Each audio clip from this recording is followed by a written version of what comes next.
Second group का पहला subject और वो है एडवांस अकाउंटिंग, वो स्टार्ट कर देते हैं। नाम का एडवांस है, बाकी है सिंपल अकाउंट। पता नहीं क्यों इसका नाम एडवांस रखा है। आपके अकाउंट से तो कम चैप्टर हैं, नंबर ऑफ चैप्टर कम है, और कोई चैप्टर भी टिपिकल नहीं है। तो एडवांस अकाउंट एक नया सब्जेक्ट सिर्फ बना दिया गया है, बाकी ऐसा कुछ नहीं। पहले जैसे ब्रांच एडवांस में था वो अकाउंट में ले आए, डिपार्टमेंटल एडवांस में था वो अकाउंट में ले आए, अकाउंट के चैप्टर एडवांस में ले आए। ये शफलिंग कुछ तो भी चलती रहती है, बाकी इसका मतलब बिल्कुल भी नहीं कि ये सब्जेक्ट एडवांस है। पर ये जरूर है कि जितने अच्छे नंबर स्टूडेंट को अकाउंट में आते हैं उतने अच्छे एडवांस में नहीं आते। रीज़न क्या है? रीज़न होता है हमारे एफर्ट्स, कि हम क्या करते हैं। हम अकाउंट पे तो बहुत फोकस करते हैं क्योंकि हमें पता है कि भाई फर्स्ट ग्रुप तो देना ही है। सेकंड ग्रुप को हम लोग कभी कभी लग्जरी मान लेते हैं कि सेकंड ग्रुप हम ठीक है दे रहे हैं भाई, ठीक है। उस वजह से हमारी उतनी अच्छी तैयारी नहीं होती है। खैर सेकंड में भी नंबर अच्छे आते हैं, एडवांस में भी नंबर लाने वाले बच्चे होते हैं, लेकिन जितना क्वांटम, जितना परसेंटेज स्टूडेंट का जो 60+ मार्क्स वाला तो ढेरों होता है अकाउंट में। मतलब गिनती 60 मार्क को तो मैं कुछ मतलब ऐसा वाकई, कोई बोले सर मेरे 62 नंबर आए, ठीक है भाई बताइए। कोई बोले सर हमारे 65 आए, ठीक है भाई अच्छे। पर ये पूछ लेते कभी कभी इतने कम क्यों आए। लेकिन 70-75 के ऊपर ही हम अच्छे नंबर मानते हैं अकाउंट में, लेकिन एडवांस के अंदर ये परसेंटेज 60 से ऊपर लाने वाला या 70 से ऊपर लाने वाला थोड़ा कम हो जाता है। आप इस ट्रेंड को रोक सकते हैं कि जो प्रिपरेशन आपकी अकाउंट में हो ना, बिल्कुल वैसी ही प्रिपरेशन आप इसमें भी करो। टफ तो नहीं है, नंबर ऑफ चैप्टर कम है और टफ भी नहीं है। तो चलिए हम क्यों अब टाइम वेस्ट करें, आप यहाँ बैठे हो पढ़ने के लिए, तो हम पढ़ाई शुरू करेंगे। तो पहले हम एक काम करते हैं, फटाफट फटाफट ज़्यादा टाइम वेस्ट किए बगैर इस अकाउंट एडवांस अकाउंट का हम थोड़ा सा ले लें इंट्रोडक्शन। और इसमें भी हम टाइम वेस्ट नहीं करेंगे, बल्कि हम आज ही अभी से पहला चैप्टर स्टार्ट कर देंगे, पढ़ाई स्टार्ट कर देंगे। ये चैप्टर एडवांस, इसमें एक चैप्टर आ गया है जो बताऊंगा मैं आपको अभी। बेटा इसका पैटर्न वही है, पेपर 100 मार्क का है, वही 3 घंटे का होता है, वही 15 मिनट पहले पेपर पढ़ने को मिलते हैं आपको, सब कुछ वही है। पहला क्वेश्चन वही एज का होता है। जैसे आपका अकाउंट में पहला क्वेश्चन होता है अकाउंटिंग स्टैंडर्ड का, वैसे इसमें भी ये पहला क्वेश्चन तो एज का ही होता है। अच्छा, इसका सीरीज नंबर 5 आता है, एडवांस अकाउंट मतलब सेकंड ग्रुप का पहला क्वेश्चन, पहला पेपर। इसका नाम एडवांस की जगह हम क्या रख देना चाहिए, अकाउंट सेकंड। ठीक है, देखिए बेटा, ये पहला जो पार्ट है इसका, जो आपको कहा कि 20 से 25% मार्क तो इसमें होते हैं एस के। पहला क्वेश्चन अकाउंटिंग की स्टैंडर्ड का होता है जो कंपलसरी होता है। तो ये एस जो आपको असीम सर पढ़ाएंगे। उसके बाद बेटा इसका जो सेकंड पार्ट है, ये चैप्टर सब कुछ कंपनी से रिलेटेड है। मैक्सिमम चैप्टर वैसे इसमें कंपनी से रिलेटेड है, जैसे एम्प्लॉय स्टॉक ऑप्शन प्लान, ये हमारा आज का पहला चैप्टर हम पढ़ने वाले हैं। हम तो बेवजह हम क्यों लें इसका इंट्रो, हम सबसे बायबैक, कंपनी अपने ही शेयर्स खुद खरीद ले कैंसिलेशन करने के लिए, ये भी अब कंपनी को अलाउड है कि कंपनी अपने ही शेयर खरीद ले, मार्केट से अपने ही शेयर्स खरीद ले। पहले अलाउड नहीं था, और खरीद के रखना तो आज भी अलाउड नहीं। खरीद कर उसको कैंसिल कैसे करें, क्यों करें, वो हमारा second chapter buyback of security, वो भी कंपनी के लिए है। अमलगमेशन ऑफ कंपनीज, ये लगता है कि हाँ सीए का कोई चैप्टर है, पढ़ाने में मजा आता है, आपको पढ़ने में मजा आएगा, नई चीज भी है, टेक्निकल भी है, लेवल भी है, और वेराइटी भी है। तो वो सब कुछ है अमलगमेशन ऑफ कंपनीज में। और ये आपको पहले तो ये chapter as it is CA file में था, अब थोड़ा पैटर्न बदला है वहाँ का, लेकिन ठीक है। इंटरनल रिकॉन्स्टिट्यूशन ऑफ कंपनी, आसान है, कंपनी का रीऑर्गेनाइजेशन रिकंस्ट्रक्शन, ये भी हम पढ़ेंगे। कंपनी को कैसे रिकंस्ट्रक्ट किया जाता है, कंपनी के ढांचे को कैसे चेंजेस किए जाते हैं, अकाउंटिंग स्ट्रक्चर में चेंजेस कैसे करते हैं। और लिक्विडेशन ऑफ कंपनी, कंपनी जब वाइंड अप होती है, बंद होती है, उस वक्त क्या क्या कैलकुलेशन होती है, क्यों होती है, कैसे होती है। मतलब कंपनी का वाइंडिंग अप भी हमें यहाँ सिखाया जाता है। मतलब कंपनी के बिगिनिंग, इशू ऑफ शेयर से लेकर कंपनी के वाइंडिंग अप तक का नॉलेज हमको दिया जाता है।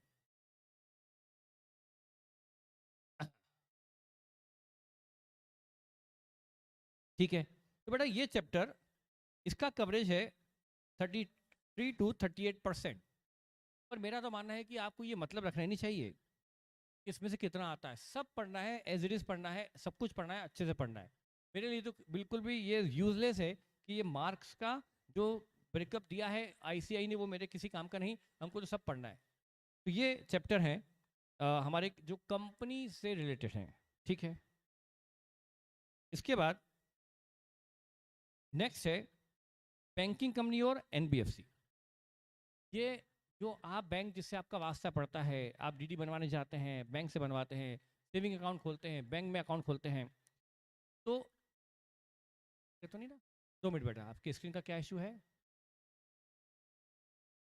तो बेटा बैंकिंग हमें यहाँ पर सीए के साथ साथ ये भी सिखाते कि मतलब सीए की अकाउंटिंग जहाँ मतलब सीए को ये भी सिखाते कि एक बैंक अकाउंटिंग कैसे करता है, बैंक की बैलेंस शीट कैसे बनती है। क्यों भाई, हम तो सीए हैं, हमें बैंक से क्या मतलब? अरे भाई सीए बन जाओगे तो बैंक ऑडिट करोगे कि नहीं करोगे? बैंक ऑडिट करोगे तो आपको बैंक का नॉलेज तो हो कि बैंक की बैलेंस शीट कैसे बनती है। और कल को आपको बैंक में जॉब लग गया तो कई सारे स्टूडेंट ने बैंक में जॉब ले रखा है। वैसे वो सीए के लिए बहुत अच्छा सेक्टर। मैं तो नहीं मानता कि आप बैंक में जॉब करें, कि बैंक में जॉब तो आप ये बनने के अलावा क्या बैंकिंग एग्जाम देकर भी बैंक का जॉब कर सकते थे। लेकिन ठीक है, कुछ स्टूडेंट करते हैं, जब उनको कोई बहुत अच्छा जॉब नहीं मिलता है तो बैंक में भी जॉब ले लेते हैं। लेकिन आप वहाँ जॉब में जाएंगे तो आपको बैंक का नॉलेज होना जरूरी है, वो भी है। और NBFC non banking finance company, leasing company, loan company, investment company, वो अपनी अकाउंटिंग कैसे करती है वो भी हम पढ़ेंगे इस चैप्टर में। और लास्ट में बस खत्म, dissolution of partnership. Partnership firm का डिसोल्यूशन, ये कंपनी का नहीं, एक फर्म का डिसोल्यूशन है। फर्म बंद होती है तो क्या करना, कैसे करना। शायद शायद 12th में ये चैप्टर आपको था, और पीसीएम वाले बच्चे 12 करके नहीं आए ना। फाउंडेशन में भी था, नहीं था बेटा। लेकिन यदि मेरे लिए तो वो बच्चा बहुत अच्छा है, मैं तो उस बच्चे को बहुत अच्छा मानता हूं जो ये चैप्टर पढ़कर नहीं आया है। तकलीफ तो उनसे होती है जो पढ़कर आए हैं। वो बोलते हमने तो ऐसे पढ़ा था, ऐसा पढ़ा था, ये किया था, वो किया था। अरे भूल जाओ सब कुछ, एक तरफ रख दो उसको, तो ज़्यादा बेहतर होगा। तो मैं तो मान के चलूंगा कि आपको इस चैप्टर में कुछ नहीं आता, और आता है तो आप मान लेना कुछ नहीं आता, जीरो से पढ़ेंगे। डिसोल्यूशन ऑफ पार्टनरशिप बेटा, इसमें एक चैप्टर, ये कहने को एक चैप्टर है, पर ये एक चैप्टर में एक चैप्टर में 4-5 चैप्टर छुपे हुए हैं। हाँ, लेकिन जैसे बेटा अमलगमेशन और डिसोल्यूशन में काफ़ी कुछ मिलता जुलता है। मतलब जो बेस आपका बनेगा अमलगमेशन में वो काम आएगा डिसोल्यूशन में, या डिसोल्यूशन में जो पढ़ेंगे वो काम आएगा कंपनीज में, देखेंगे, ठीक है। और लास्ट का जो एक नया चैप्टर, मतलब ये जब से नया सिलेबस बना है तब से एक चैप्टर और इंट्रोड्यूस कर दिया गया, वो है कंसोलिडेटेड फाइनेंशियल स्टेटमेंट। बेटा एक ग्रुप में 8 कंपनी है, 8 क्या 80 कंपनी भी हो सकती है। आप सोचो एक ग्रुप में 80 कंपनीज हैं इन सिंगल ग्रुप, ये क्या होता है मैं बताऊंगा। पर आप सोचिए एक ग्रुप में 80 कंपनीज है। अब आप यदि उस ग्रुप की स्टडी करने जाओ और 80 बैलेंस शीट देखो तो पता नहीं कितना वक्त लग जाएगा। वक्त लगेगा और समझ कुछ नहीं पड़ेगा। और वही 80 बैलेंस शीट को मर्ज करके एक सिंगल बैलेंस शीट बना दिया जाए, कंबाइंड बैलेंस शीट बना दी जाए, तो एक बैलेंस शीट देखकर आप पूरे ग्रुप की पोजीशन जज कर सकते हो। एग्जांपल इधर बता रहे हैं, अच्छा तरुण सर बता दिए, बता रहे थे, तरुण सर ने बता दिया। अच्छा होल्डिंग सब्सिडी, बेवजह आपको लेमन लैंग्वेज में बात कर रहा हूँ कि ऐसा, तो आपको होल्डिंग सब्सिडी बता दिया गया क्या? हे भगवान, मुझे ऐसा पता होता तो मैं ये फालतू बातें नहीं करता। चलो, एक होल्डिंग कंपनी है, उसकी 8 सब्सिडरी है, तो कुल कितनी कंपनी हुई within same group? 9 companies under same management. No company हुई under same management within same group, within one group. अब यदि आप नो बैलेंस शीट एनालाइज करने बैठो, आपके पास होल्डिंग कंपनी के शेयर हैं और होल्डिंग कंपनी की सब्सिडी 8 होल्डिंग सब्सिडी कंपनी है। तो यदि आपको होल्डिंग की पोजीशन जज करनी है तो आपको सब्सिडी की पोजीशन भी जज करनी पड़ेगी, क्योंकि सब्सिडी डूबी तो होल्डिंग पे भी तो इम्पैक्ट आएगा, क्योंकि होल्डिंग ने इन्वेस्टमेंट कर रखा है सब्सिडी में। आपको नो बैलेंस शीट एनालाइज करनी होगी, उससे बेहतर क्या है, कंबाइंड बैलेंस शीट बना ली जाए। ये कैसे बनाई जाए वो हम पढ़ेंगे चैप्टर, जिसको हम बोलते हैं तो होल्डिंग कंपनी है, पर उसका सही नाम क्या है? Consolidated financial statement. यानी फाइनेंशियल स्टेटमेंट को मर्ज करना, कंसोलिडेट करना, इकट्ठा करना, एक conversion of number of financial statement to single financial statement, वो हम पढ़ेंगे चैप्टर कंसोलिडेटेड फाइनेंशियल स्टेटमेंट, यानी हम जिसको कहेंगे होल्डिंग। तो ये तो हमारा सिलेबस का इंट्रोडक्शन है बेटा। है मतलब लेवल तो है इस सब्जेक्ट का, जिसमें होल्डिंग आ गया, अमलगमेशन आ गया, इसलिए इसका लेवल अच्छा हो गया। बाकी बेटा ये मान के चलो क्वेश्चन टफ नहीं आते। यदि बच्चा फेल होता है ना, तो उसका रीजन क्या है? वो इजी क्वेश्चन भी कर नहीं पाता वहां पर।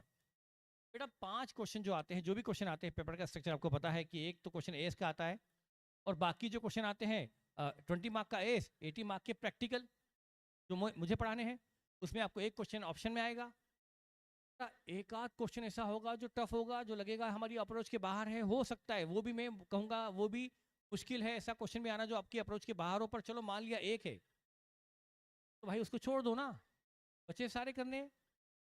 चलो उसमें से भी एक गया, वो भी आउट ऑफ अप्रोच आ गया, जो नहीं होता तो भी बचे हुए यदि सही कर दो, बचे हुए भी सही कर दो, तो भी आप 80 मार्क ला सकते हो।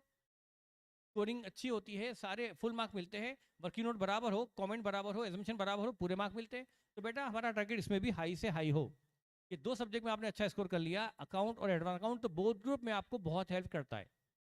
आप बोथ ग्रुप जानते हैं, क्रिकेट बनाने में बहुत मदद करते हैं ये 2 पेपर। कभी कभी कुछ सब्जेक्ट धोखा दे जाते हैं, जैसे इस बार टैक्सेशन, इनकम टैक्स सबको धोखा दे गया। कोई बच्चा फेल हुआ है तो इनकम टैक्स की वजह से, एग्रीगेट कम बना है तो इनकम टैक्स की वजह से। इसलिए नहीं बेटा, वो पेपर ही थोड़ा अलग आ गया था। मतलब ICAI के ने शायद सारा ताकत उस पेपर में लगा दी, कुछ ऐसी चीज़ें पूछ ली तो स्टूडेंट को दिक्कत में दे गई। तो बाकी मतलब इसका मतलब ये हुआ कि उसमें यदि आप ऐसा कोई भी एक पेपर आ भी जाए तो बेटा 40 नंबर तो उसमें ले आओ ना बस, और वो लाना तो फिर बड़ी बात नहीं है। पर आप इससे स्कोर करो, इन 2 पेपर से आप जो स्कोर बनाओगे वो आपको बोर्ड ग्रुप में मदद करेगा, वो आपके रैंक में मदद करेगा। तो चलिए अब मैं बेवजह टाइम वेस्ट क्यों करूं, चैप्टर के इंट्रोडक्शन में हम तो क्या करें, आज से अभी से इसी वक्त से हमारे सिलेबस का पहला चैप्टर स्टार्ट कर दें। तो पहला चैप्टर हम स्टार्ट करने जा रहे हैं बेटा हम पहला चैप्टर स्टार्ट करने जा रहे हैं, और हमें बिल्कुल लॉजिक से चलना है। देखिए बेटा, ये जो चैप्टर जो है, इसका कॉन्सेप्ट की शुरुआत इंडिया में तो कम से कम टाटा ग्रुप से हुई थी। बेटा टाटा ग्रुप फेमस है अपने एम्प्लॉय को, सॉरी ये टाटा ग्रुप नहीं, ये नारायण मूर्ति, जो शायद आप लोग अभी उनके मतलब उन्होंने आप जब छोटे थे, जब आपने मतलब होश संभाला, तब तक शायद वो रिटायर हो चुके थे, पर नाम तो सुना होगा और उनका काम भी सुना होगा। वो एम्प्लॉय ओरिएंटेड थे। बेटा सॉफ्टवेयर कंपनी में सबसे इंपॉर्टेंट फैक्टरी क्या होता है? प्लांट मशीनरी नहीं, कंप्यूटर नहीं, बिल्डिंग नहीं, बल्कि एम्प्लॉयज। और एम्प्लॉय वेलफेयर नारायण मूर्ति की प्रायोरिटी थी। पर बेटा उनके टेन्योर में एक प्रॉब्लम शुरू हो गई थी। हाँ इंफोसिस, यस इंफोसिस बेटा। तो बताइए उनके टाइम पीरियड में भी एक दिक्कत शुरू हो गई थी, जिसका सामना उन्होंने किया ये स्कीम से, जो मैं आपको बताने जा रहा हूँ। बेटा क्या शुरू हुआ था, मान लीजिए मैं हूँ किसी एक सॉफ्टवेयर कंपनी का एम्प्लॉय, और मुझे वो सॉफ्टवेयर कंपनी अभी दे रही है 18 लाख का पैकेज, 18 लाख का पैकेज मुझे मिल रहा है। दूसरी कंपनी से मुझे एक ऑफर आया कि मैं यदि जॉब चेंज कर लूँ, ये कंपनी को छोड़कर नई कंपनी ज्वाइन कर लूँ, तो मुझे वो 20 लाख रुपीज़ देने को रेडी हैं। 20 लाख का पैकेज में मेरा वहाँ पर अपॉइंटमेंट हो जाएगा, ये मुझे पता है। या इवन मतलब ये मान लीजिए मेरा इंटरव्यू हो गया, और हो सकता है मेरा सिलेक्शन भी हो गया।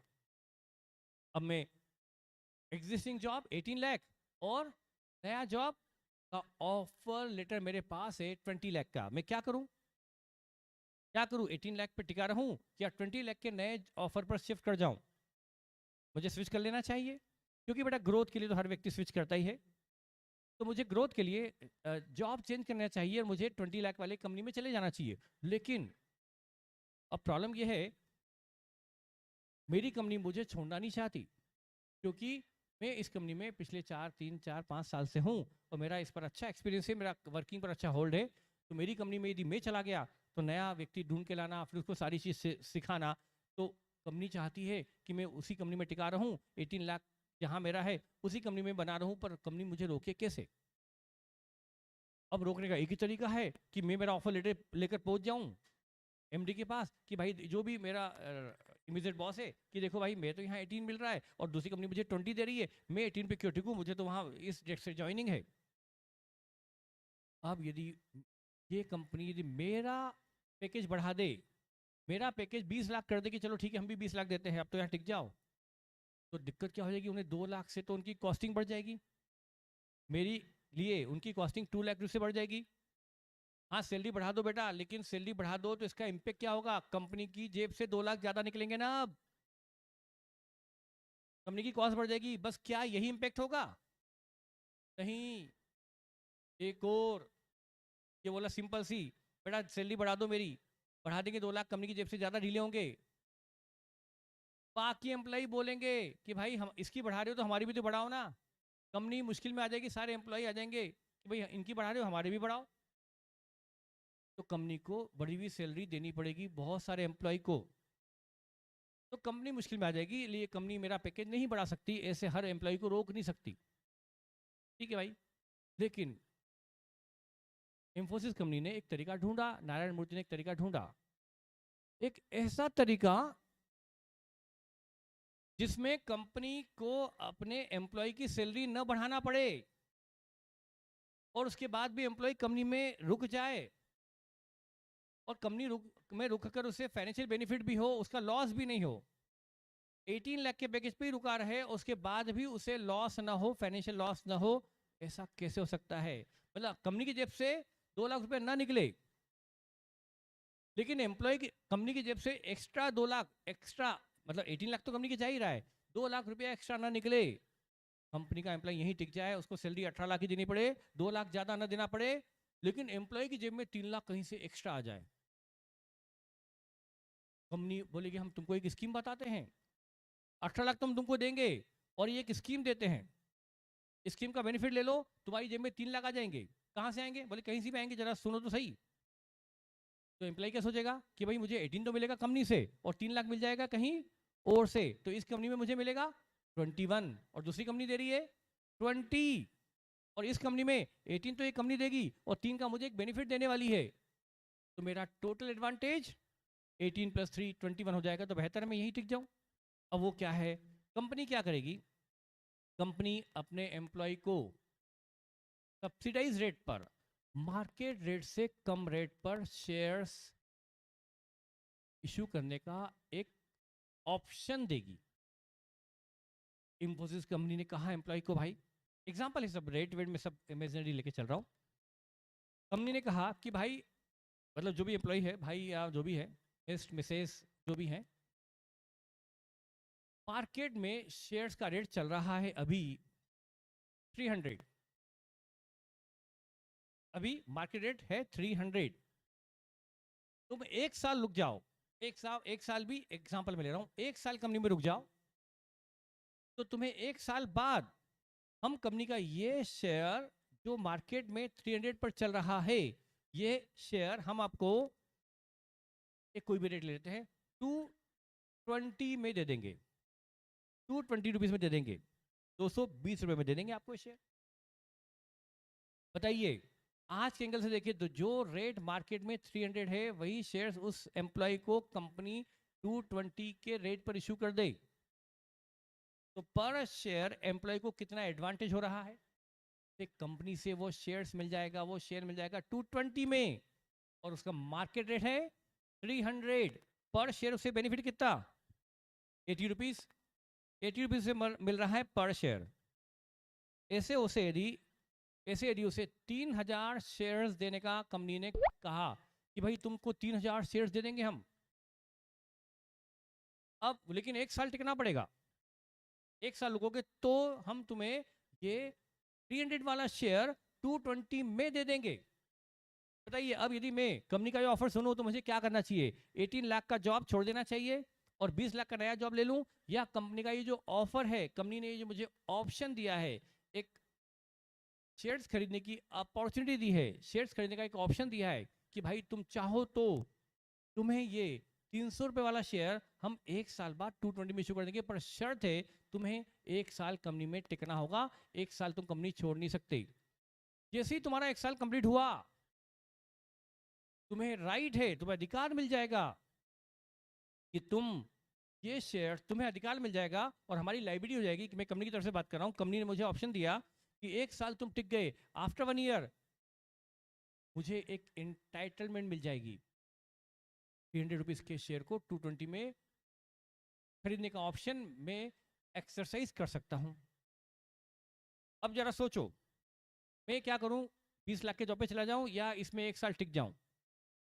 1 साल टिक जाऊं तो फायदा क्या होगा, मुझे कंपनी से तो मिलेगा 18 लाख का चेक, जेब में तो 18 लाख आए, और 1 साल बाद मुझे कंपनी, क्योंकि मुझे हो जाएगी इंटाइटलमेंट, मेरा अधिकार है वो, क्योंकि कंपनी ने मुझे प्रॉमिस किया है, मेरा ऑप्शन है, लेना जरूरी नहीं है, मैं ले सकता हूँ, नहीं भी ले सकता हूँ, पर मेरा ऑप्शन है। 1 साल बाद यदि मैं वो कंपनी से शेयर्स ले लूँ 220 में और कंपनी देने के लिए बाउंड है,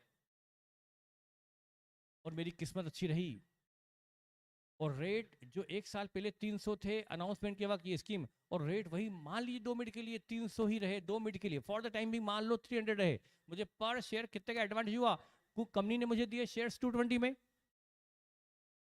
और मैं वो शेयर 220 में लेकर मार्केट में कितने में बेच दूंगा, 1 साल बाद कंपनी से 220 में शेयर्स लेकर मैं कितने में बेच दूंगा, मार्केट रेट मान लो 300 थे ना, और 300 स्टेबल रहे, कंटिन्यू स्टेबल रहे, ये मान लो 2 मिनट के लिए मेरी बात को, तो मुझे पर 220 में कंपनी से लेकर 220 में कंपनी से लेकर मार्केट में उसके मैं सेल कर दूंगा 300 रुपीज में, मुझे पर शेयर 80 रुपीज इंटू 3000 शेयर, मुझे 2,40,000 का एक्स्ट्रा चेक किससे मिल गया, स्टॉक एक्सचेंज से मिल गया।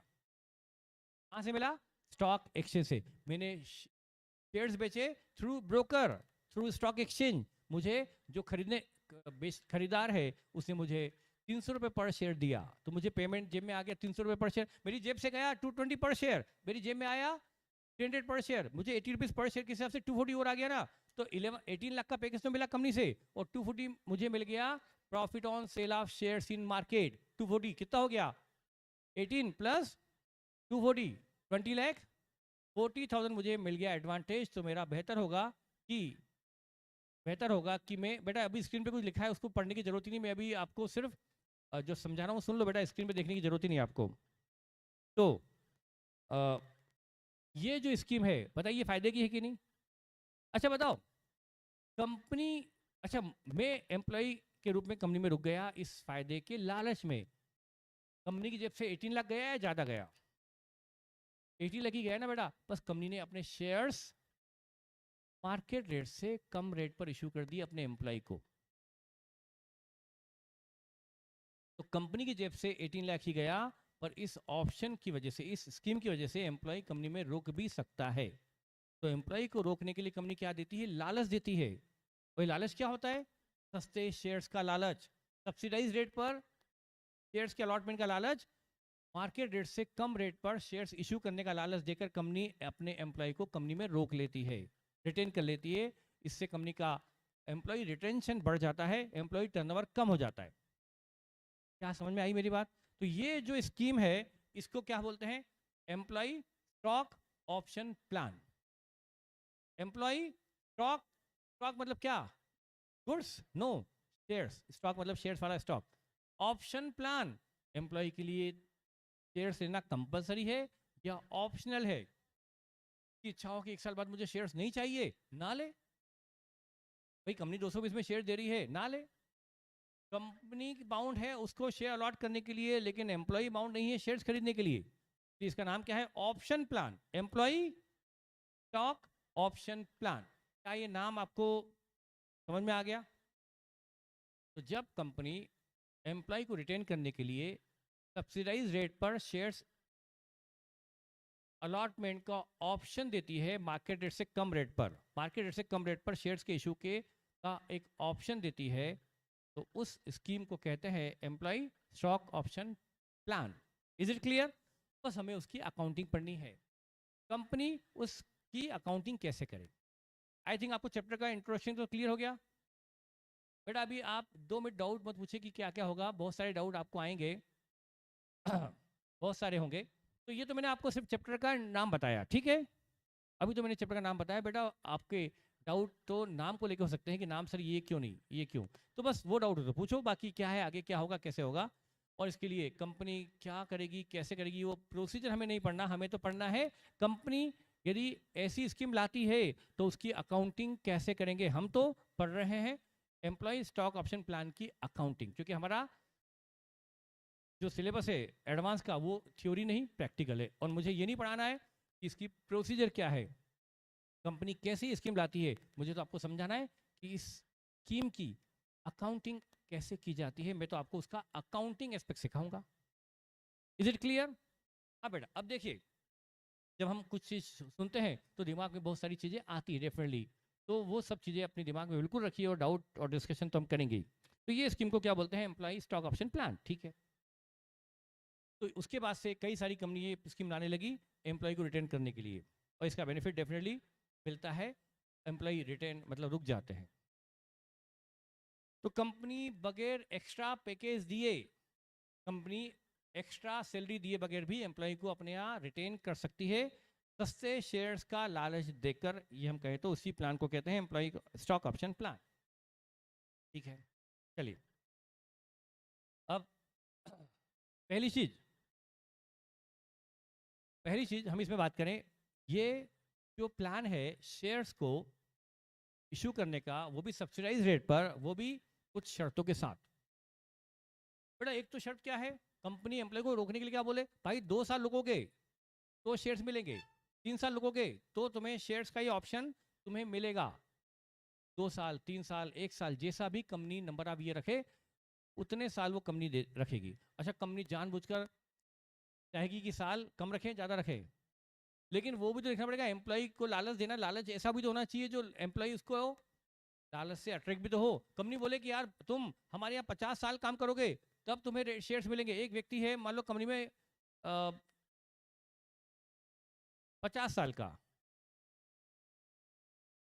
अब वो छोड़ के जाना चाहता है, कंपनी उसको कहे कि नहीं तू 50 साल और रुक जाएगा ना, या 30 साल और रुक जा बस, तो तुझे शेयर्स मिलेंगे, हम 300 वाले शेयर 50 रुपए में देंगे। बोलो क्या होगा? लालच ऐसा दो ना जो फिजिबल हो, तो कंपनी जानबूझ के नंबर ऑफ ईयर वो रखेगी जो जिसमें एम्प्लॉय रिटेन हो, 1 साल 2 साल 3 साल जैसा भी क्वेश्चन हो। तो एक तो ये है। अच्छा, कंपनी और भी एक क्या, ये भी इसके अलावा क्या कर सकती है, साल की जगह कंपनी परफॉर्मेंस बेस्ड, क्या भाई, भाई एम्प्लॉय लोगों को एक ऑप्शन दिया कि यदि आपके एफर्ट से हमारा टर्नओवर यदि हमारा इस साल का टर्नओवर जो अभी 200 करोड़ है, यदि आपके एफर्ट से प्रयासों से एम्प्लॉय के प्रयासों से यदि ये टर्नओवर जो 200 करोड़ है, यदि जैसे ही जिस साल 300 करोड़ टर्नओवर होगा 300 करोड़ होते ही हम आपको शेयर्स का ऑप्शन दे देंगे, ये 300 वाला शेयर तुम्हें 200 में दे देंगे। तो कंपनी नंबर ऑफ ईयर की जगह क्या कर सकती है, परफॉर्मेंस बेस्ड। कंपनी का प्रॉफिट अभी 80 करोड़ है, यदि ये प्रॉफिट 100 करोड़ पहुंच गया, 80 करोड़ से 100 करोड़ पहुंच गया, तो हम एम्प्लॉय को सब्सिडाइज रेट पर शेयर्स देने का प्रॉमिस करते हैं। तो कंपनी नंबर ऑफ ईयर की शर्त रख सकती है, टर्नओवर की शर्त रख सकती है, प्रॉफिट की शर्त, आरओआई समझते हैं, return, ROI return on investment. Company ने जो प्रॉफिट कमाया उसको डिवाइड करो कंपनी के इन्वेस्टमेंट से, profit divide by capital employed by company, मतलब क्या आता है, कंपनी ने मान लो 50 लाख कमाया, 300 लाख लगाकर, तो क्या आएगा, 50 लाख कमाया 300 लाख लगाकर, 50 लाख अर्न किया by employing capital of 300 lakhs, तो क्या आया 16.667% आरओआई आया कि नहीं आया। 300 की कैपिटल लगाकर 50 लाख प्रॉफिट कमा लिया, तो आरओआई क्या आ गया 16%। कंपनी ने कहा भाई हमारा आरओआई 20% जहां पहुंच जाएगा हम तुम्हें ये शेयर सस्ते रेट पर दे देंगे। तो ये कंपनी के अट्रैक्शन प्लान है। एम्प्लॉय को या तो रिटर्न करना है तो ये प्लान ले आए, या कंपनी से परफॉर्मेंस अच्छा चाहिए कि एम्प्लॉय भिड़ कर काम करे, मेहनत से काम करे, डिवोटेड होकर काम करे, तो क्या करे कि भाई तुम लोग अच्छा परफॉर्मेंस दोगे तो हम तुम्हें सस्ते रेट पर शेयर दे देंगे। तो अब एम्प्लॉय क्या सोचेगा, मुझे कंपनी के। और देखिए आप इंफोसिस कंपनी के शेयर्स के बारे में तो आपको पता ही कि इसका market rate day by day बढ़ ही रहा था। आप सोचो, कंपनी ने कहा एम्प्लॉय को कि तुम एक साल की बात करूं मैं, एक साल इजी पड़ता है, एक साल रुक जाओगे तो हम ये 300 वाला शेयर 220 में दे देंगे। ठीक है, एम्प्लॉय रुक गया इस लालच में कि कंपनी के शेयर मिल रहे हैं सस्ते, मार्केट में तो लूट पची है शेयर्स लेने की। अब किस्मत से वो रेट 350 पहुंच गए। एक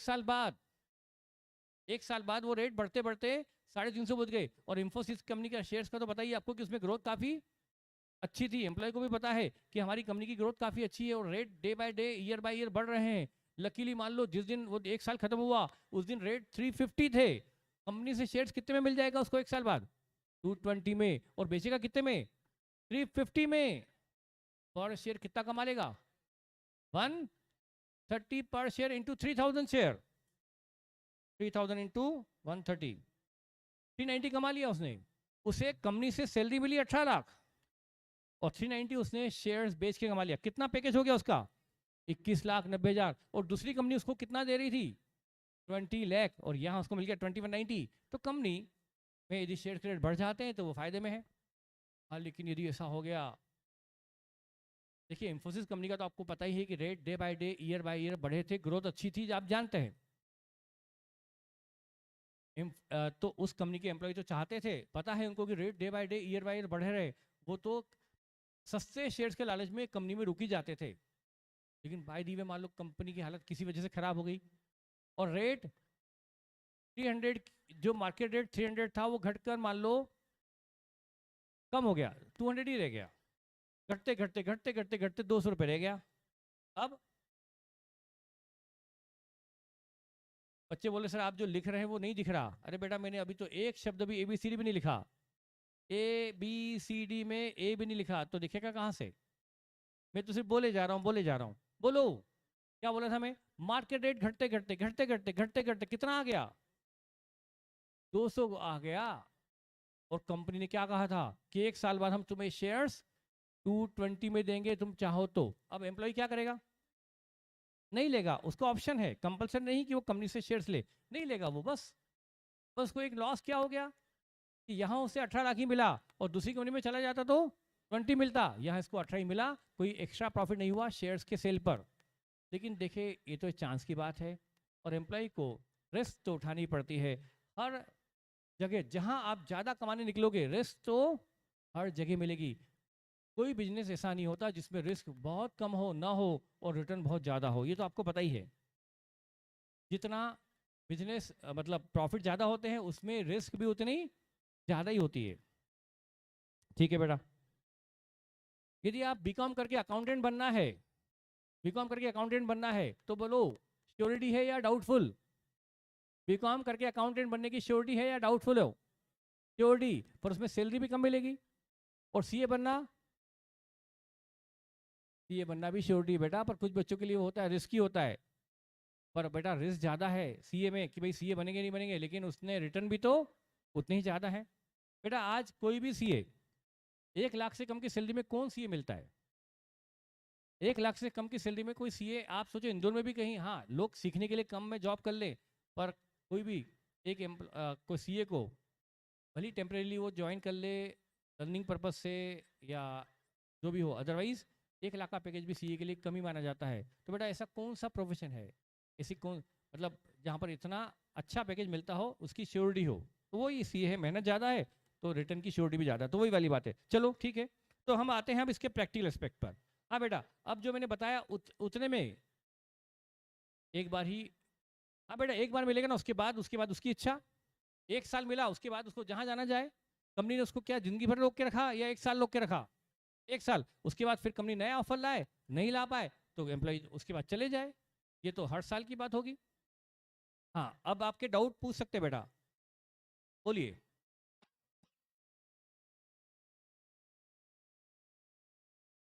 भाई कंपनी ने तो 220 अनाउंस कर रखा है, वो तो 220 पर देने के लिए बाउंड है, उससे कम पे बाउंड नहीं है कि हम कम रेट पे देंगे, मार्केट से कम पे देंगे, ऐसा तो नहीं बोला था ना। जो रेट तय थी उसी रेट पे इशू करेगी कंपनी। एम्प्लॉय को लेना है तो ले, नहीं तो नहीं ले, कंपनी इशू नहीं करेगी, एम्प्लॉय लेगा नहीं तो इशू नहीं करेगी। हाँ बेटा, हाँ हाँ, अपॉर्चुनिटी कॉस्ट तो फिर है बेटा। हर कंपनी ये स्ट्रेटजी फॉलो कर सकती है, पर कंपनी में इतनी ताकत होना चाहिए कि उसके मार्केट रेट अच्छे हों।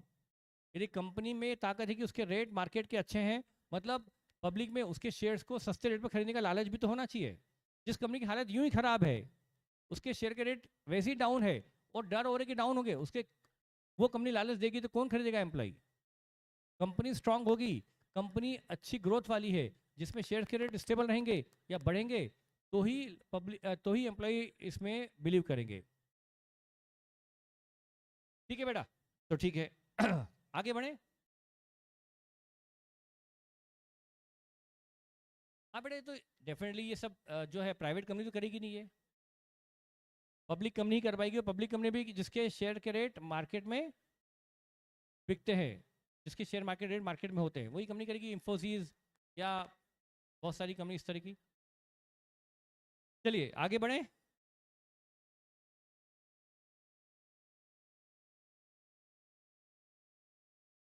हाँ ठीक है, एक काम कर सकते हैं आप। चलिए इसकी जो थ्योरी वगैरह लिखना हो तो हम लिखेंगे।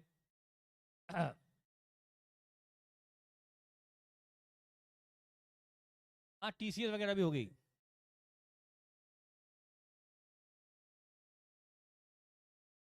चलिए ठीक है बेटा, तो देखिए,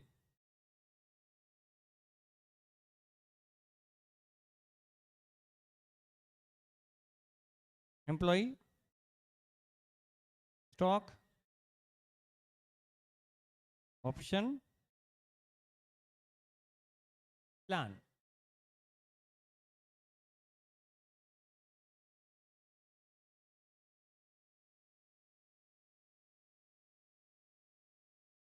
एम्प्लॉय स्टॉक ऑप्शन प्लान।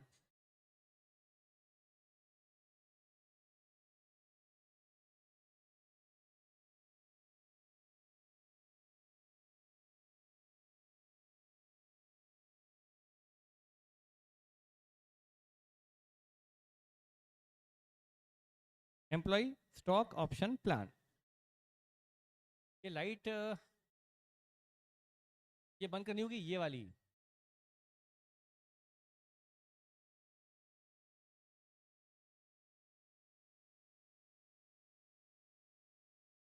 पर ऐसा नहीं हो कि मैं कोई स्विच ऑफ कर दूं और कुछ और बंद हो जाए। अभी वेट, इधर से तो कुछ होना नहीं, ये वाली। हाँ अभी हो गया ना। अभी थोड़ा सा कंपेरेटिवली ठीक हुआ होगा। अभी तब 4 से मैंने कर दिया साइज बड़ा। Employ stock option plan. बेटा अब इससे ज़्यादा पॉसिबल नहीं है, देखो। और इसे मैं कैसे लिखूंगा? चलिए ठीक है, अब हम इसकी जो अकाउंटिंग है उस पर आते हैं।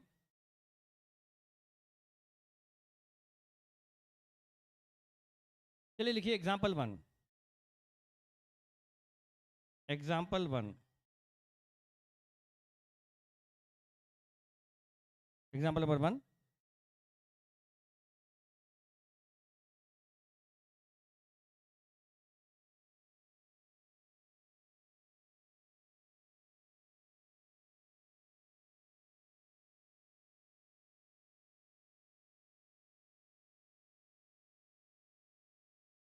स्क्रीन का एस्पेक्ट चेंज कर दीजिए, मैं कैसे करूं? देखिए चलिए,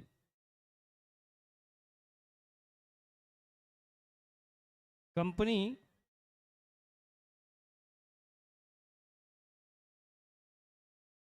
issued 1 share of rupees 100 at rupees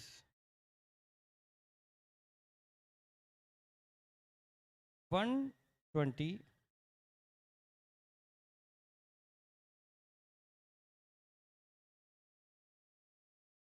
market price of which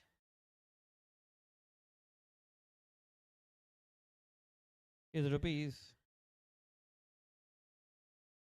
200, under ESOP, employee stock option plan, company ने 100 रुपीज़ वाला शेयर ESOP प्लान में, एम्प्लॉय स्टॉक ऑप्शन प्लान के तहत 100 वाला शेयर 120 में इशू किया, जबकि उसकी मार्केट प्राइस ₹200 है। तो इसकी pass entry in the books of company, company की बुक्स में इसकी एंट्री क्या होगी? शुरू करते हैं। कंपनी ने शेयर इशू किया है अपने किसी एम्प्लॉय को, इशूड मतलब ये ऑप्शन दिया या इशू कर दिया? मैंने अभी ऑप्शन प्लान के तहत इशू कर दिया, मतलब पहले ऑप्शन दिया होगा, एम्प्लॉय ने उस ऑप्शन को एक्सेप्ट कर लिया होगा, तो कंपनी शेयर्स इशू करेगी या पहले ही कर देगी? तो यदि शेयर इशू हो गया है, इशूड, इसका मतलब एम्प्लॉय ने वो ऑप्शन एक्सेप्ट कर लिया है। तो मुझे अकाउंटिंग किसकी करवानी है? बेटा यदि मैंने ऑप्शन अनाउंस किया है वो अलग चीज़ है, यहाँ तो उसने ऑप्शन को एक्सेप्ट कर लिया है और कंपनी ने उसको अपने किसी एक एम्प्लॉय को वो शेयर जो 100 रुपए वाला है वो 120 पर इशू कर दिया, जबकि उसका मार्केट रेट 200 था। तो इसकी एंट्री कंपनी की बुक्स में क्या होगी? ये स्पेशल अकाउंटिंग है, थोड़ी लॉजिकल भी है, लेकिन आपको थोड़ा ध्यान भी रखना पड़ेगा, पर कम से कम कोई सेक्शन नहीं जो आपको भी रटना पड़े, लॉजिकल। बेटा अब यदि मैं इसकी एंट्री पास करूं, तो इसकी एंट्री यदि मैं पास करूं, कंपनी यदि यही शेयर मार्केट में इशू करती तो बताओ कितना मिलता? 200। और वही 200 वाला शेयर किसी एम्प्लॉय को इशू करना पड़ा तो कंपनी को कितना का नुकसान हो रहा है?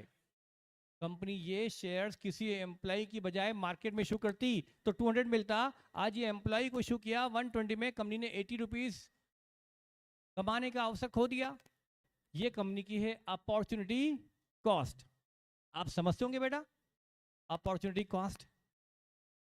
It is benefit sacrifice by company. 80 rupees का कंपनी ने बेनिफिट सेक्रीफाइस कर दिया। कंपनी चाहती तो ये पब्लिक में इशू करके 200 रुपए में शेयर इशू कर देती। एम्प्लॉय को रिटेन करने के लिए कंपनी ने 80 रुपए कम पर शेयर इशू कर दिया। बेटा ये उस एम्प्लॉय को रोकने के लिए घाटा उठाया कंपनी ने। बेटा ये 80 रुपया कंपनी का लॉस है या एक्सपेंस? भले भले ये अपॉर्चुनिटी कॉस्ट है, इसका नाम आपने क्या बोला? Opportunity cost. बेटा ये लॉस है या कॉस्ट है? ये कॉस्ट है, लॉस नहीं। कंपनी के लिए लॉस क्यों नहीं है? कंपनी ने 80 रुपए जो लूज कर दिए, कमाने का अवसर खो दिया, ये कंपनी का हम कॉस्ट मान रहे हैं। कंपनी को इससे कोई बेनिफिट मिला क्या? कंपनी ने ये 80 रुपए का जो आप बोल रहे हैं मतलब कॉस्ट उठाई, किस इधर से जवाब आ रहा है? एम्प्लॉय रिटेन हो रहा है ना। अरे कंपनी को बेनिफिट क्या मिल रहा है इससे? सही तो बोल रहा है बेटा। सभी एम्प्लॉय रिटेन, एम्प्लॉय रुक गया, एम्प्लॉय रुक गया, एम्प्लॉय मिला वापस। बेटा आज कंपनी ये ऑप्शन नहीं देती, ये 80 रुपए का घाटा नहीं उठाती, तो एम्प्लॉय क्या करता? छोड़ के चला जाता। तो अच्छा बताओ, कंपनी को 18 लाख यदि ये एम्प्लॉय को रोकना होता तो कितना देना पड़ता? मेरे एग्जांपल में यदि कंपनी को मुझे रोकना पड़ता तो कितना देना पड़ता? 20 लाख। आज कंपनी को कितना देना पड़ा? 18 लाख देना पड़ा। तो कंपनी ने शेयर सस्ते इशू करके घाटा उठाया, लेकिन उसका फायदा क्या रहा कि मेरे जैसा एम्प्लॉय, मेरे जैसा, मैं तारीफ क्या करूँ अपनी, वो आप करूँगा तो आप हंसने लगोगे, इसलिए मैं तारीफ नहीं करता हूँ, पर वो इतनी तारीफ है जो मतलब यहाँ लिखने में कम पड़ जाए। तो अब एम्प्लॉय हूँ मैं, ऐसे ही एम्प्लॉय हूँ कंपनी का, तो कंपनी ने बताओ मुझे रोकने के लिए जो मुझे एडवांस सस्ते शेयर इशू किए, उसका फायदा कंपनी ने उठाया मुझे कम पैकेज देकर। तो बेटा ये कंपनी के लिए लॉस नहीं बल्कि एक्सपेंसेस है, कॉस्ट है। इसका नाम जो रखा है ना, अच्छा नाम रखा है, लॉजिकल नाम है। इस 80 रुपीज को कंपनी ने अपना एक्सपेंस माना है। और इसको देखिए, आज सुनो जैसे सुनना समझना, ये कंपनी का P&L, ये कंपनी का P&L, ये कंपनी का P&L है। उसमें कंपनी ने मुझे सैलरी दी 18 लाख, 18 लाख की सैलरी दी। ये तो कंपनी का एक्सपेंस है जो एक्चुअल में हुआ है, बट ठीक है बेटा, कंपनी ने मुझे सस्ते शेयर दे दिए, कंपनी ने मुझे 2 लाख के सस्ते शेयर दे दिए, 2 लाख रुपए सस्ते शेयर दे दिए, तो कंपनी के लिए क्या हो गई ये 2 लाख। इसको भी डेबिट किया जाता है P&L में, इस 2 लाख को। आप कहेंगे क्यों और किस नाम से? आपके दिमाग में कई सारे सवाल आएंगे और आना भी चाहिए, नेचुरल है, आपके दिमाग में पॉइंट आ रहे हैं, ये क्या है, क्यों है और कैसे। तो बेटा सुनिए,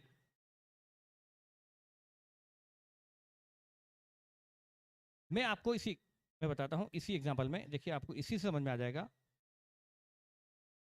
देखो बेटा, एक काम करो, इसमें एंट्री लिखो, बैंक अकाउंट डेबिट, एंट्री लिखो bank account debit, bank account DR ₹120, company को 120 मिले, बैंक अकाउंट डेबिट 120। अच्छा, 2 इक्विटी शेयर कैपिटल कितना?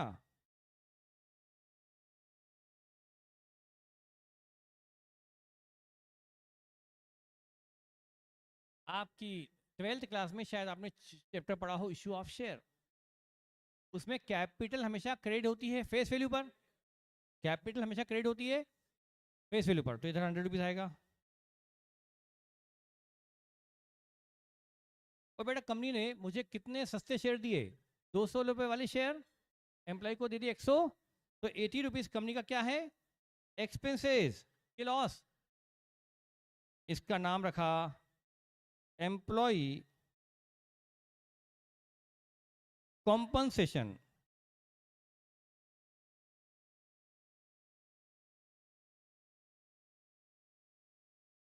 एक्सपेंसेस 80। 2 equity premium ₹100। ये एंट्री होगी। जब कंपनी इस स्कीम में एम्प्लॉय को शेयर्स इशू करेगी तो ये एंट्री होगी।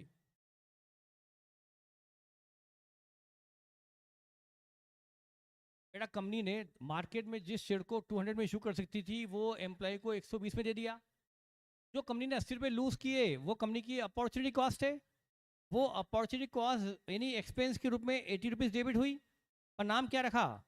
Employ compensation expenses. ये नाम क्यों रखा होगा बेटा? ये नाम कोई भगवान ने लिख के तो नहीं भेजा है, किसी ह्यूमन बीइंग ने ही इस स्कीम के आने के बाद ये नाम डेवलप किया होगा कि भाई ये नाम ठीक है, जो लॉजिकल लगा। आप जानते हैं बेटा, आज ये नाम है, पता नहीं 8 साल बाद किसी और नाम कुछ जज जाए इससे ज़्यादा लॉजिकल, तो वो रख देगा। ये तो आज के डेट में ये लॉजिकल है। क्या है एम्प्लॉय कॉम्पनसेशन एक्सपेंसेस? बेटा सुनो, मैं 2 मिनट के लिए यहाँ में बात करूँ, ये अमाउंट वैसे काफ़ी कम है। बेटा सुनो, मुझे कंपनी ने क्या कहा कि 200 वाला शेयर कितने में दे रहे हैं? 120 में। रुक जाओ, मैं 200 वाले शेयर 120 के लेने के लालच में रुक गया, तो मुझे कंपनी ने 200 वाला शेयर 120 में दे दिया। कंपनी ने 80 रुपए का जो जो डेफिसिट उठाई है, वो कंपनी के लिए कॉस्ट है, एक्सपेंसेस है, क्योंकि इससे कंपनी को बेनिफिट हुआ है। बेनिफिट क्या मिल गया कंपनी को? एम्प्लॉय को बढ़ी हुई सैलरी देने की बेहतर, एम्प्लॉय को बढ़ी हुई सैलरी नहीं देनी पड़ी, ये कंपनी को एडवांटेज है। कंपनी को 18 लाख के पैकेज में एम्प्लॉय मिल गया, नहीं तो क्या करना पड़ता?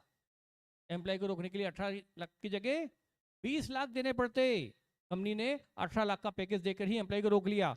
तो बताओ कंपनी की सैलरी कॉस्ट कम हुई कि नहीं हुई? तो ये कंपनी को एडवांटेज मिला कि नहीं मिला? तो ये जो एडवांटेज मिला उसका नाम क्या रखा है? Employee compensation expenses. बेटा सुनो, अब ये इसका नाम कॉम्पनसेशन एक्सपेंस क्यों रखा? एम्प्लॉय को कॉम्पनसेट करने के लिए दिया गया पेमेंट है कि नहीं है? सुनो बेटा, अब क्या, मैं यहाँ टिक गया तो मुझे कितना मिला कंपनी से? 18 लाख। दूसरी कंपनी कितना दे रही थी मुझे? 20 लाख। बेटा मुझे इस कंपनी में रोककर मुझे कितना खोना पड़ा? मुझे कितना रुपया खोना पड़ा? 2 लाख। तो कंपनी को मुझे 2 लाख की भरपाई करनी पड़ेगी नहीं करनी पड़ेगी? भरपाई मतलब कंपनी मुझे 2 लाख से कॉम्पनसेट करेगी नहीं करेगी? ये भरपाई जो कंपनी ने की है वही तो हुआ कॉम्पनसेशन। तो एम्प्लॉय को कॉम्पनसेट करने के लिए ये कंपनी ने कुर्बानी दी है। समझो समझो फिर से इसको। क्या बात थोड़ी थोड़ी दिमाग में गई? सुनना, मैं 18 लाख पे टिक गया, नहीं तो मुझे कितना देना पड़ता, 20 लाख। तो कंपनी ने मुझे 18 लाख देकर कंपनी में रोक लिया, तो कंपनी को मुझे 2 लाख की सैलरी नहीं देनी पड़ी बढ़ी हुई, क्योंकि मैं 18 लाख में रुक गया। पर उसकी बजाय कंपनी को क्या कुर्बानी देनी पड़ी, मार्केट से 2 लाख कम रेट के सस्ते शेयर मुझे देने पड़े। कम रेट वाले शेयर मतलब कंपनी को अच्छे रेट वाले शेयर मुझे कम रेट पे देने पड़े, डिस्काउंट पे देने पड़े। तो उससे कंपनी को क्या हुआ, कम रेट वाले 300 वाले शेयर कितने पे इशू करने पड़े, 220 रुपए पे इशू करने पड़े। तो बेटा ये जो कंपनी ने कुर्बानी दी है, ये किस वजह से, इसका एडवांटेज कंपनी को मिला है ये हम जानते हैं, पर इसका ये कुर्बानी, ये बेनिफिट कंपनी ने दिया है एम्प्लॉय को उसके लॉस को कॉम्पनसेट करने के लिए। मैं इस कंपनी में टिक गया तो मुझे कितना लॉस हुआ बताइए, 2 लाख का लॉस हुआ कि नहीं हुआ। तो कंपनी मुझे वो लॉस कॉम्पनसेट करेगी कि नहीं करेगी, तो वो मेरे लिए क्या हो गया, एम्प्लॉय को कॉम्पनसेट करने के लिए उठाया गया खर्चा। तो नाम क्या हो गया, एम्प्लॉय कॉम्पनसेशन एक्सपेंसेस। तो ये डिफरेंस जो है, ये एम्प्लॉय कॉम्पनसेशन एक्सपेंसेस हेड में डेबिट होता है, और फिर ये जाएगा प्रॉफिट एंड, ये कहाँ जाएगा, बाद में जाएगा ये प्रॉफिट एंड लॉस में।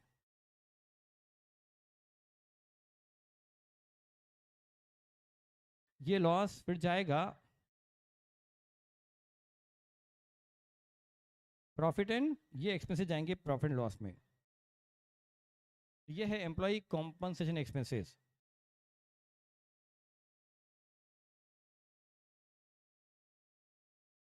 बेटा यहाँ पर एक समझदार स्टूडेंट मुझे बता सकता है कितने रुपए का एक्सपेंसेस और कितने रुपए की इनकम नोशनली बुक हो रही है, काल्पनिक, इमेजनरी, हाइपोथिकल।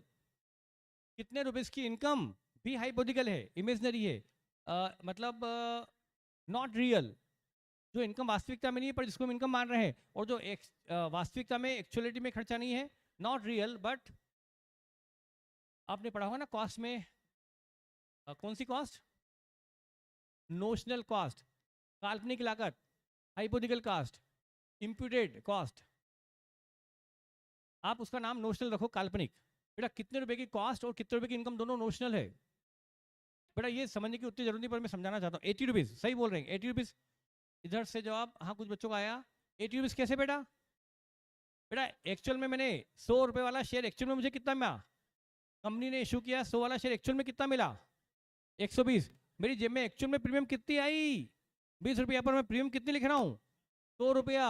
तो कितनी प्रीमियम ज़्यादा, 80 रुपीज़ की प्रीमियम भी ज़्यादा और 80 रुपीज़ का एक्सपेंसेस भी ज़्यादा। बेटा ये एक्चुअल एक्सपेंस है या नोशनल है, बस क्या है, मैंने 200 रुपए वाला शेयर मेरी कंपनी ने 120 में इशू कर दिया, 200 रुपए वाला शेयर 120 में इशू कर दिया हमारे एम्प्लॉय को। मैं मार्केट में इशू करता तो मुझे 200 मिल जाता, मैंने अपने एम्प्लॉय को 120 में दे दिया, तो 80 रुपए सस्ता क्यों दे दिया, एम्प्लॉय को ये छोड़कर जाता तो उसे कुछ ज़्यादा बेनिफिट मिलता, वो बेनिफिट उसे नहीं मिला, उसको कॉम्पनसेट करने के लिए मैंने उसे 80 रुपये सस्ते शेयर दे दिए। तो ये 80 रुपया क्या हुआ मेरे लिए, नोशनल कॉस्ट हुआ कि नहीं हुआ मेरे लिए कॉस्ट।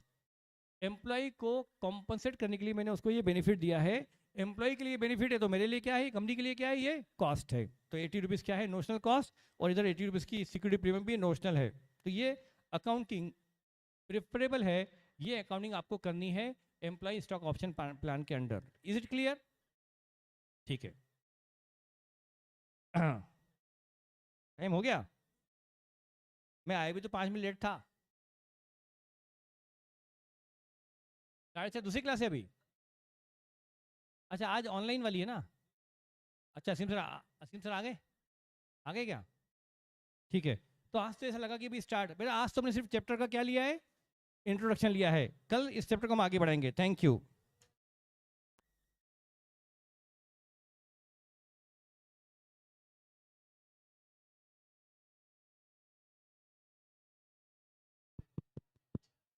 बेटा हम बाद में डिस्कस करेंगे, कुछ डाउट आपके रह गए हो, शायद मेरे ख्याल से ये लिंक सेम रहेगी क्या, सेम लिंक है, सेम लिंक रहेगी ना, हाँ बेटा सेम लिंक है। Thank you.